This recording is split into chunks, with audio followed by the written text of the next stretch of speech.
It's another beautiful day here down the river. I got my trailer hooked up. I'm taking it home, so I'm going to build that temporary structure so I can get all my timbers inside it and put heat in there. So I will be putting that together to frame up today, possibly tarped. I have everything I need. So yeah, so beautiful out here. Yeah, I got my track for my chainsaw mill. I gotta tweak it out and get it leveled and that, in case I need to do any milling, which I probably will, because I gotta keep going. Yeah, so all right, let's get this home. I'll be back in the next scene.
Well, I got these.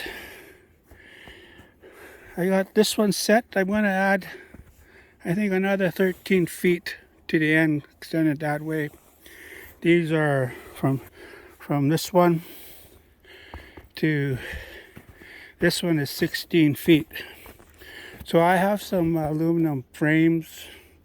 There are 16 by 32, but I'm not going to use the whole frame. I had set it up once before a couple of years ago, and I had taken it down at home. So the idea is there's two doors on the ends. I think it'll be 16 by. I have to check the measurement of the tarp. Anyways, the tarp will come down there. I'm going to lag bolt them into these 6x8s, and then it'll go up and then come over and then down and then down again. I think there's 6 feet, 5 or 6 feet on for walls, and then it's going to be probably be, I think it's going to be 10 feet down the center, 10-foot centers, 10-foot height down the center. So all the idea is I'll come in with my trailer, and then I'm going to come through here, come around here. This is how I back the trailer up. I'll just back it right up into here, and I'll put these to the side. These are Douglas fir that I salvaged these. I got another load at home, and I'm going to cut them down to what I need. So I'm not going to worry about them. They'll be nice and clean on the inside. So, well, I'll show that to you. But anyways, I'm going to have this at least out to here. I'll have to figure that out tomorrow. Tomorrow I'll bring the frame down here and start setting them up. I'm going to drill holes into these and then anchor them into the ground with rebar, so it'll be secure with a wind. And so it's then that way I can work inside with heat and start doing the layouts for the 6x20 cabin. And so, but first we'll get that floor built, and that's what I'm going to do next. I just want to get this buildings up so I don't have to work in the winter, and when it's cold I can work comfortably in here and set up some floodlights inside, which I'll get a string lights or construction lights. They're LEDs. They'll be nice and bright. I'll just light it all up and put heat in here, propane heat, and we'll get busy on it, and it'll be really nice. So I'm looking forward to it. So right now I had to move everything over. As you can see, that's where the perimeter of the building is and I had to move everything on the inside and let these dry out when I get the heat in here, and bring that load down here and get them stacked up, and it'd be good to go. All right, so yes, so it's I think it's about 4 o'clock, not sure, but anyways, it's it looks pretty bright in the camera. I can see that, but actually it's getting dark. So snow's coming down. It's not terribly cold. It's just it's nice, comfortable. It's a little bit wet. The snow's wet, but that's okay, right? So we can a little bit of snow ain't going to hurt us. But yeah, it's beautiful. Always look at that river. Just gorgeous. Just love this area. Anyways, okay, so tomorrow we'll get the frame up and I'll show you that, and then we'll put the tarp up. I got a nice big tarp that I bought last year, or no, 2 years. Right, time flies, and I don't yeah. Anyways, okay, we'll see you tomorrow, and we'll get that frame up, and you'll get to see what I'm doing. All right, and we'll see you tomorrow. Thanks to everybody that's um, been watching the channel. I really appreciate that. So a little bit slow on my end. It's just, but we'll get it done. Just be patient with me. All right, till later.